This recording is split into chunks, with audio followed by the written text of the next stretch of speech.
Hello, history friends, and welcome back to my channel, Historical USA. Here we discover the people, places, and events that have shaped the fabric of America. Now, we are on a little bit of a rewatch series of my podcast, season one. Historical USA Road to Revolution. And we are starting off with King William's War, the first of four, yes, four French and Indian Wars. I bet you didn't know there was more than one. These French and Indian Wars here in North America have their own little names. This one is King William's War, which is the North American theater for the larger conflict, the 9 Years' War. North America is fragile. And the two European powers, heck, three European powers that are vying for land and ownership and control over North America, everything that happens in Europe will have an effect on this land in North America. And that includes Native Americans, colonists, traders, trappers, and the like. Boundaries will be redrawn several times. Territories will switch hands. Allies will change. It is a very fragile world at this point. And in this episode, we are going to talk about a demographic that is not discussed as much. And we are going to talk about the women living on the frontier in colonial America, two in particular, Hannah Dustin and Madeline de Verscheres. Survival can be a great equalizer. The women had to learn how to live on the frontier just as the men did. And a lot of times they had to learn to fight just as the men did, as we can see with the examples of the two women we're going to talk about today. Now, these are going to be stories of two European women living on the frontier, Americans and Canadians. In future episodes, I have talked about Native American women and their role in various tribes. So without further ado, I don't want to talk too much. Let's get into the episode. This is one of my favorite intros that I ever edited. I was super proud of this. So let me know what you think of it down below, because I seriously felt like Martin Scorsese editing this intro. So let me know down below if you like it or not. This was one of my favorites. Let's get into it.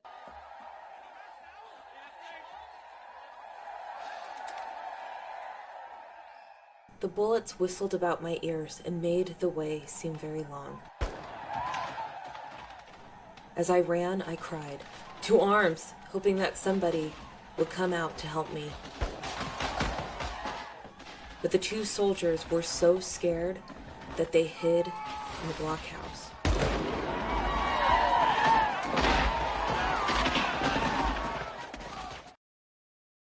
From April of 1688 till September of 1697, hundreds of people would be killed and countless more captured, held ransom, or sold into slavery during King William's War. A very, very bloody time. I don't know how many times I've said this, but living in colonial North America is a very dog-eat-dog world.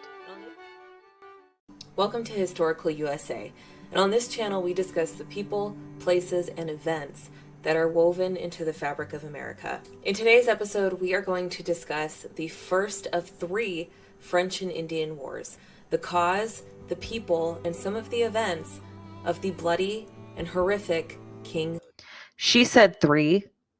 Future Lisa, me now, knows that there is actually four.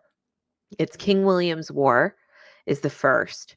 The second is actually Queen Anne's War, which we will discuss. The third is King George's War, also known as the War of Jenkins' Ear. And then the last one will be the French and Indian War, part of the 7 Years' War that we know now. So, correction, past Lisa. Future Lisa is here, though. Don't worry. I will correct my mistakes. It is four French and Indian Wars, not three. William's War. Now, in the last podcast episode, I mistakenly painted the wrong picture for you. The French did not colonize as much as the English, meaning they did not have as many settlements as the English. And yes, while they were willing to participate in native customs, that didn't mean that they did not have native enemies, the Iroquois being chief among them. Now, During the Beaver War of the mid-1600s, the Iroquois fought to expand their territory and control of the fur trade. Remember, the fur trade was big money in North America, and the Native Americans, along with the Europeans, wanted their piece of the pie. The Beaver Wars were fought mainly between the Iroquois and the French-allied Huron tribe. These wars were incredibly bloody, probably some of the bloodiest in the history of North America. Iroquois, though sustaining a great loss themselves, were able to expand their territory and push out the Huron and their allies further west. And the problem with studying these colonial wars is really the fighting never ends. It is war after war, conflict after conflict. The campaigns run into other campaigns. There are proxy wars everywhere, especially as the Europeans begin to arm their native allies to war against their enemies and opposing native tribes. For a lot of this episode, most of my research comes from King William's War by Michael G. Laramie. And in it he writes, King William's War was actually 3 conflicts. The first of these was a long-running feud between the Iroquois Confederacy, New France, and New France's native allies, fueled by English guns and money, and the Confederacy's desire to divert the fur trade toward their English trading partners in Albany. This conflict started with the French colonies. To the east, another conflict would be captured under the banner of King William's War. The pro-French Wabanaki of Maine, Nova Scotia, and New Brunswick had previously fought in New England. English expansion and French urgings, aided by foolish moves and political blunders on the part of New England, erupted into a second Wabanaki War on the eve of King William's War. Thus, these 2 proxy wars fought by the English and the French through their native allies officially become one, with news of a declaration of war between France and England in 1689. That's a great book, and I will have a link in the description below if you are interested in purchasing the book for yourself or, going and renting it if you want more information. It's a great book. I highly recommend. I try to let you guys know where the majority of my research is coming from. For this episode, it was from that book. Excellent book. Totally recommend it. There is going to be a link there. The link for that is in the description below. So, King William's War would be the first French and Indian War, and an escalation of several conflicts between Europeans and their native allies. In the wake of the Glorious Revolution of 1688, the American colonies rejoiced. The loser King James II of England was no more. He abdicated the throne to his Protestant son-in-law, William of Orange, and fled to France to join forces with Louis XVI. The Glorious Revolution was bloodless.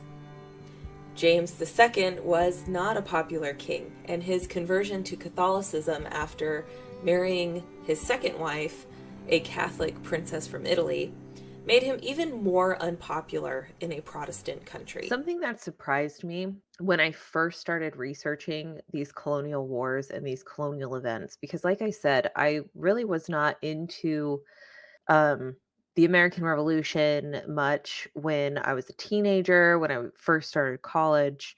I'm not going to give you my age now, but it's been a while. I was really more interested in the Russian Revolution, the French Revolution, World War I, World War II.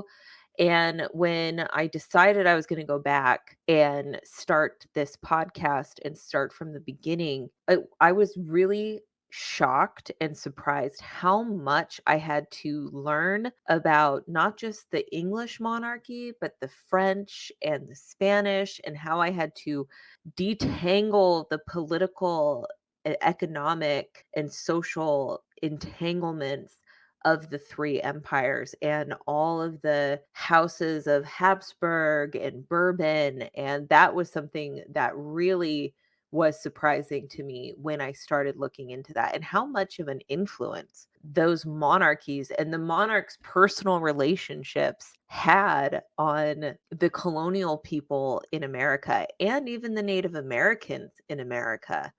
That was something I was not expecting, but was interesting to study. James appointed strong Catholics to positions of power. Looking to tighten his control in the American colonies, in 1686, James II created the Dominion of New England. His aim was to tighten control over administrative affairs in the New England colonies. The Dominion sought to merge the colonies of Connecticut, Massachusetts, New Hampshire, and Rhode Island together in one large colony that would also expand to include New York and New Jersey. But there were a few problems with this. The Dominion of New England did not have a representative assembly. This was something the colonists were vehemently against. The New England colonies had assemblies. They had some form of representative government for several decades, and the king, with the stroke of his pen, abolished them. Furthermore, any legislation would be adopted by the governor and a council appointed by the king. Another problem was the king's choice of governor, Sir Edmund Andros. Andros had a very authoritarian and turbulent reign as governor.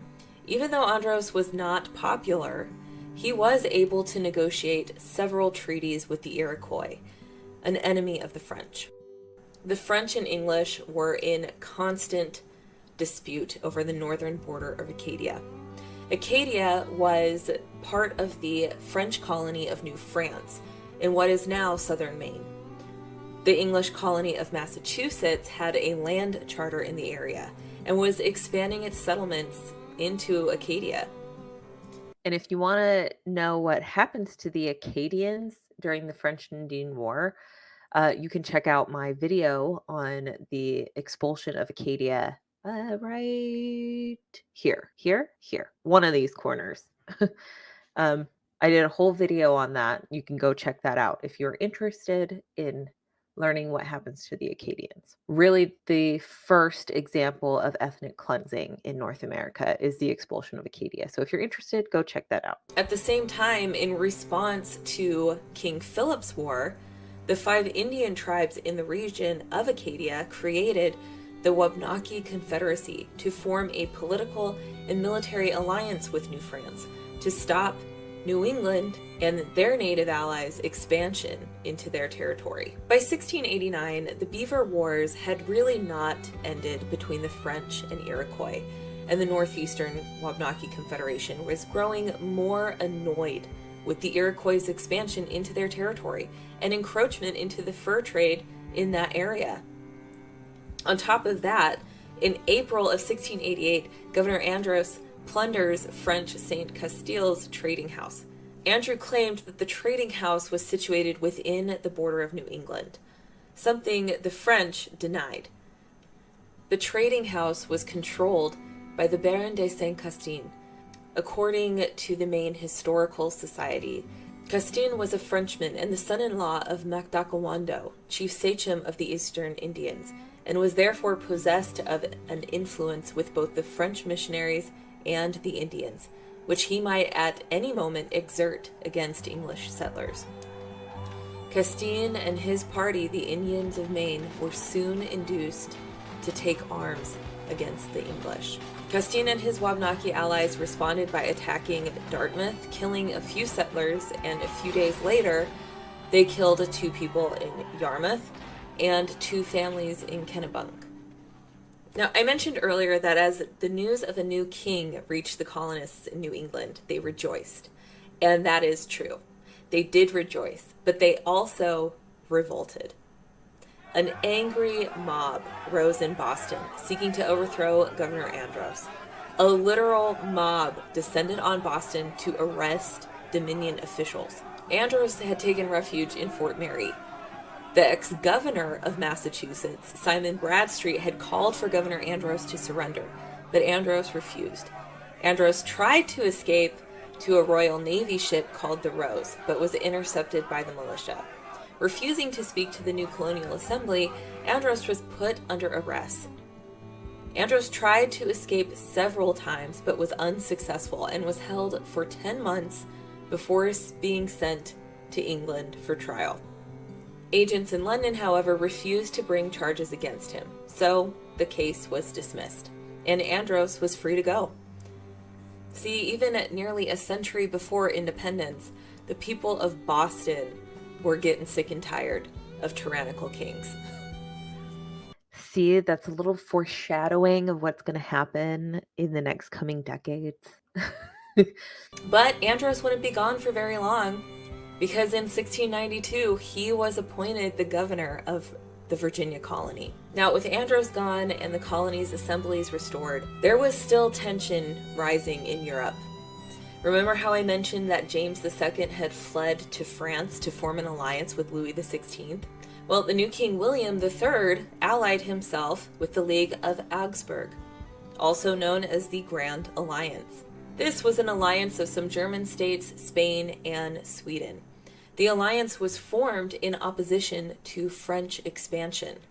The Austrians and the Dutch would also enter the war against Louis XVI, and this would become known as the 9 Years' War. As the war was being declared in Europe and the Dominion of New England was being overthrown, the Iroquois attacked French settlements and conducted raids in Acadia. In response, General and Governor Count Frontenac began attacking Iroquois villages in New York. Major Benjamin Church was called on to lead 4 raids into Acadia. Now, in the last episode, we talked a little bit about Benjamin Church and his involvement in the killing of King Philip. And while many consider Robert Rogers as the father of American Rangers, it is actually Benjamin Church that creates the first true Ranger force around 1676. And Church was a true frontiersman. Unlike many Englishmen of his time, Church preferred to live close to the Native Americans and adopt much of their lifestyle. He learned guerrilla warfare from Native tribes and trained his men with the same type of war tactics. Tactics that Robert Rogers would adopt for his Rangers decades later. Now, the war was becoming brutal. From 1688 to 1697, hundreds of men, women, children, European, and Native would be killed during King William's War. Tales of survival, massacres, and the danger of frontier living would be told. One such story was the incredible tale of a 14-year-old girl defending her home and protecting her community. Her name was Madeline de Verscheres. In October of 1672, a young Francois Jarret was awarded a land grant on the south shore of the St. Lawrence River in a seigneurie, or a lordship, called Verscheres. Under constant threat of Iroquois raids, Jarret built a fort to keep his family safe. He was the father of 12 children, the fourth a daughter named Madeline. Life was not easy on the frontier, and her family was met with many hardships. By the time Madeline was a teenager, she had lost a brother who was killed and seen her older sister Marie suffer with the death of not one, but 2 husbands in the defense of Verscheres. As King William's War continued, the Iroquois launched raids on New France's settlers, looting and torching their homes. Madeline's parents left the fort on October 22nd, 1692, for the purpose of conducting business and gathering supplies for the coming winter. Along with 8 soldiers, some settlers left the fort one morning to tend to the fields. Madeline was in the cabbage garden near the fort. The Iroquois suddenly attacked. The men were caught off guard and attempted to flee to safety. The Iroquois, on the other hand, were too quick for them, and they were easily captured and carried away. Madeline, who was only 200 paces from the fort, had a head start on the Iroquois, who were chasing her. "I turned," said Madeline, "and saw some 40 to 50 Iroquois rushing towards me. I ran for the fort, commending myself to the Blessed Virgin. The Iroquois, seeing that they could not catch me alive before I reached the gate, stopped to fire at me. The bullets whistled about my ears and made the way seem very long. As I ran, I cried, "To arms!" hoping that somebody would come out to help me. But the two soldiers were so scared that they hid in the blockhouse. Madeline bolted for the bastions. She knew she had only one chance. In order to give the Iroquois the impression that there were many soldiers defending the fort, Madeline fired a musket and urged the people to make as much noise as they could. The cannon was then fired to warn other forts of an impending attack and to summon reinforcements.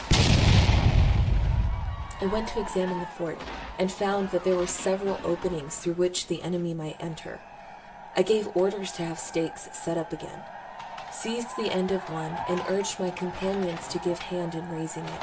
After the breaches had been repaired, I went to the blockhouse where the ammunition was kept, and here I found the two soldiers, one lying hidden in a corner, and the other with a lighted fuse in his hand. "What are you doing?" I demanded. He replied, "I am going to fire the powder and blow us all up." "You miserable cowards," I cried. "Begone, I command you." I spoke so firmly that he obeyed me at once. I threw off my hood, and after putting on a soldier's hat and seizing a musket, I called to my little brothers, "Let us fight to the death for our country and our religion. Remember the lessons our father has taught us, that gentlemen are born to shed their blood in the service of God and the King." Encouraged by my words, my brothers and the two soldiers began to fire through the loopholes against the Iroquois. I charged a 4-pounder cannon myself and ordered it to be fired to warn the distant laborers and give alarm to other forts. The Iroquois had hoped that a surprise attack would easily take over the fort. When the element of surprise was dashed, they returned to the bushes with their prisoners. During the siege, Madeline noticed a canoe approaching, accompanied by the Fontaine family. Because the soldiers inside the fort refused to leave, Madeline hurried to the dock and quickly led the family inside, pretending for them to be reinforcements. After sunset, a violent northeast wind sprung up, with snow and hail, and I judged that the Iroquois would try to climb into the fort in the darkness and storm. I assembled my troops, what is to say 6 persons, and spoke to them. "God has saved us today, but we must take care not to fall into their hands tonight. I will take charge of the fort with the old man and another who has never fired a gun, and you, Pierre Fontaine, with our 2 soldiers, will get to the blockhouse with the women and children, because that is the strongest place. If I am taken, don't surrender, even if I am cut to pieces and burned before your eyes." I placed my 2 young brothers on 2 of the bastions, the old man on the 3rd, and I took the 4th, and all night long, in spite of wind and snow and hail, the cries of "all's well" were kept up between the fort and the blockhouse. One would have thought that the place was full of soldiers. Reinforcements would arrive from Montreal, just as the Iroquois left. Tired but relieved, Madeline greeted the French lieutenant. "Monsieur, I surrender to you my arms." The reinforcements caught the Iroquois and returned the kidnapped settlers. By the time Madeline's parents had returned, the news of Madeline's heroic deed had spread throughout the colony. The earliest reports of the raid did not mention Madeline. 5 accounts of the siege of 1692 appeared during Madeline's lifetime. The earliest is a letter that she wrote to the Comtesse de Maurepas on October 15, 1699, in which she gives her story in a petition for a pension. She wrote a longer, greatly embellished version dated in 1722. Some of those parts I had read to you. Both her earlier account and her embellished account were published that same year. Following her death, Verscheres' story was mostly forgotten. But in the 1860s, it was revived, and from the 1880s to the 1920s, She rose to become a national symbol of French-Canadian nationalism. Today, a statue of Madeline de Verscheres stands on Verscheres Point near Montreal. While Madeline became a national hero in Canada, an American heroine would also rise from the horrors of King William's War, Hannah Dustin. What Madeline de Verscheres does, I think, is such a testament to a fight or flight response, right? I mean, 14-year-old girl, I don't know if I could have had the courage to do what she did to hold everyone together, is what it sounds like she did. But yeah, I definitely think she deserves her mark as a hero in Canadian history. We don't really know her in America, but the Canadians know her, and as well they should. On the morning of March 15th, 1697, Thomas Dustin was working near his home when the town of Haverhill was attacked by the Abenaki tribe. 9 houses were burned down, and 27 people were killed. Thomas, the father of 9, alerted his older children to take the younger siblings and run into the woods towards the garrison house. Thomas's wife, Hannah, had just given birth to their 12th child and was recuperating at home. The neighbor, Miss Mary Nuff, was there helping Hannah attend to the newborn child. Thomas had no time to get his wife before the Abenaki reached his house. The Abenaki captured Hannah, Mrs. Neff, and the baby before setting the house on fire. In all, 13 men, women, and children of Haverhill were taken captive by the Abenaki.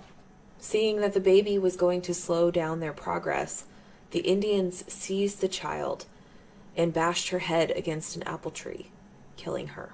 The plan was for the Abenaki to march their hostages north to Canada and sell them to the French as slaves.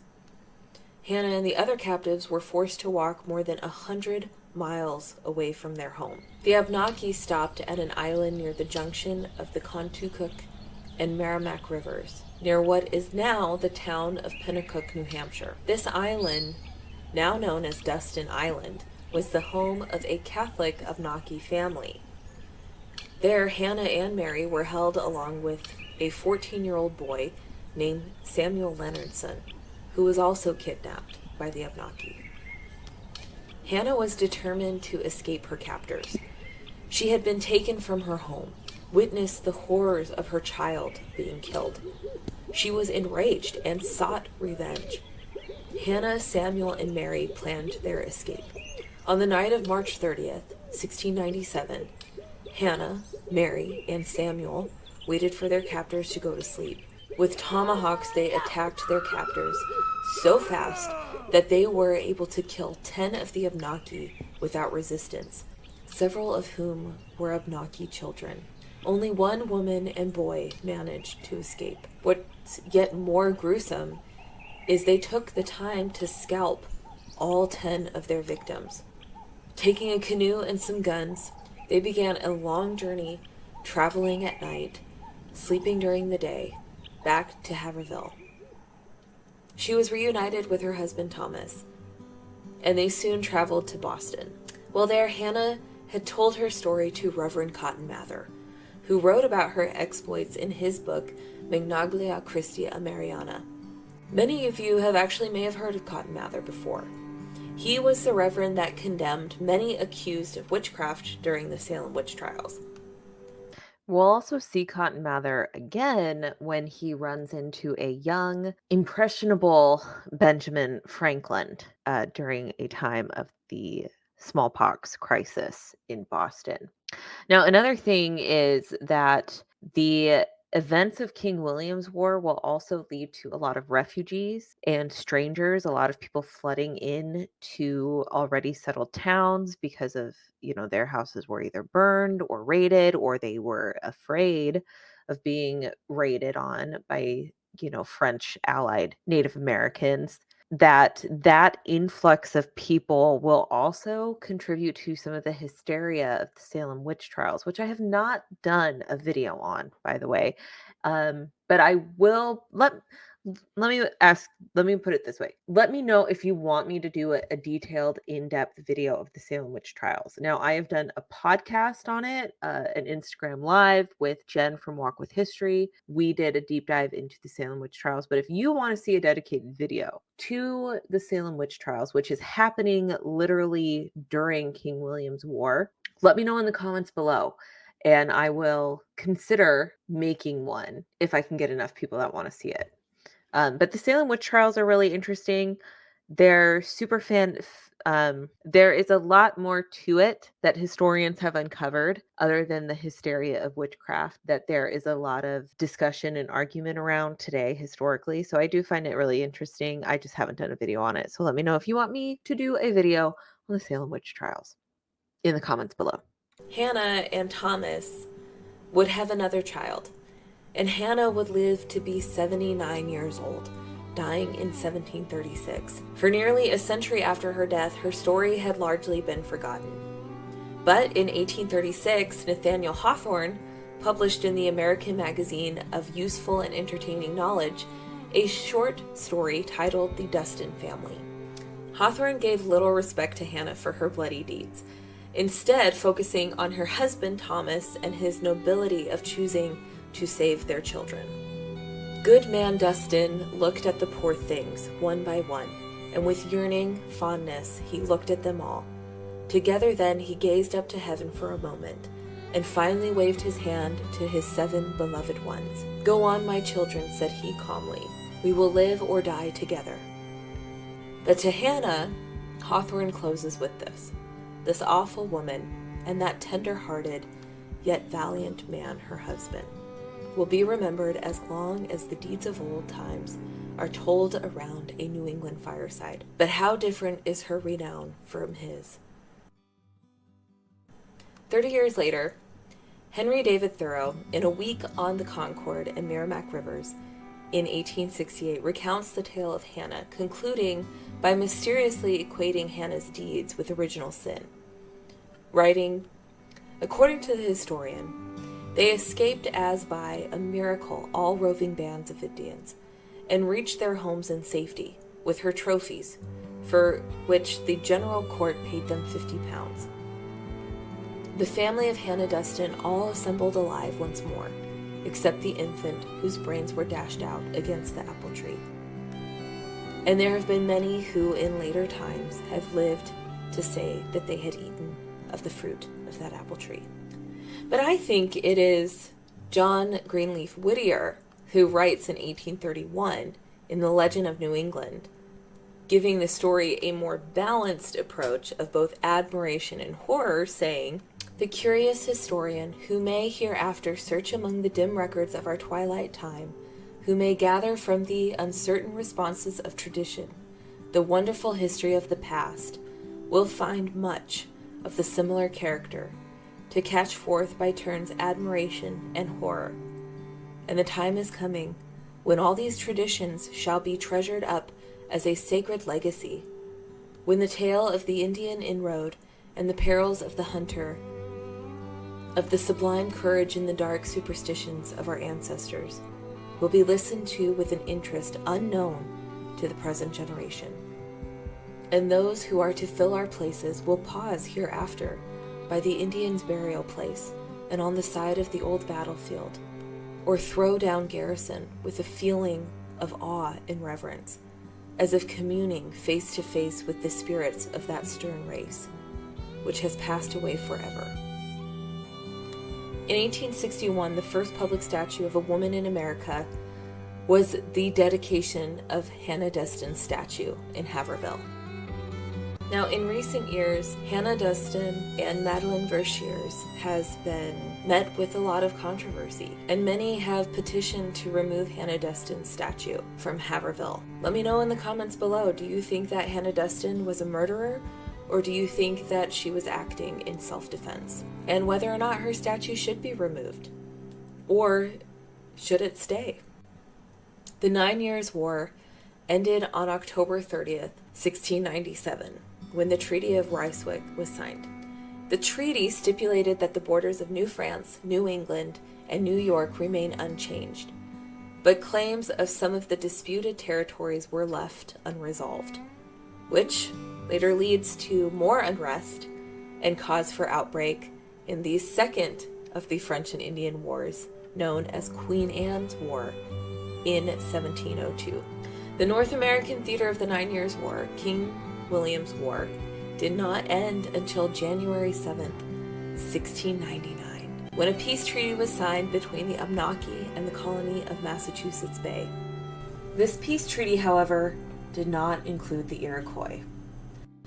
The native confederacies on both sides of the war suffered as much, if not more, than their European allies. Their villages were burned, and their people were killed and captured, never to return. When King William's War ends, the fighting stopped for the English, who had made peace with France, but for the Iroquois the war would continue. The English, no longer offering to aid the Iroquois against the French, suffered a great many hardships, and many of their people were killed. In 1700, a member of the New York colony wrote, "The Indians I find much dejected and in a staggering condition, though they are so proud and will not own it." But the Iroquois were survivors and had strong leaders that were able to gain an important and advantageous victory for their people. Historian Alan Taylor writes in his book, American Colonies, The Settling of North America, by shrewd diplomacy in 1701, the Iroquois chiefs snatched partial victories from the jaws of defeat, making a peace treaty with New France without alienating the English. As an alternative to dependency on either empire, the Iroquois chiefs developed a wary neutrality. By sustaining a balance of power between the French and English, the Five Nations meant in the future to reap respect, restraint, and generous presence from both. Rather than restricted their commerce to one empire, the Iroquois traded both north with Montreal and east with Albany, as shifting markets suited their interests. While neutrality gave them more peace than they had known in years, it did not mean it would not stay that way for long. The Iroquois had a new focus and began targeting the Catawba tribe on the Carolina frontier. The Catawba was an ally and trading partner of the Carolinian and Virginia colonies. Taylor writes, because the southern raids kept the Iroquois preoccupied and made trouble for the English colonies, French officials encouraged the raiders with praise and presents. Thanks to the Iroquois' neutrality and southern raiding, New France enjoyed an unprecedented security, despite tensions with the English. Thank you so much for joining me on this episode. Next week, we will be talking about Queen Anne's War. So smack that bell so you will be notified anytime I post a new episode. Thank you guys so much for watching this rewatch with me. I hope you learned something about this colonial period. It is a bloody period. It is a dog-eat-dog world. And the violence doesn't end there. Let me put it that way. It only escalates more with a new war, Queen Anne's War. So we will talk about that next week. Thank you guys so much for watching. As always, make sure you give this video a like, a thumbs up, a share, comment. Let's help it out in the algorithm a little bit. And thank you guys so much for watching, and I will see you on the next one. Bye.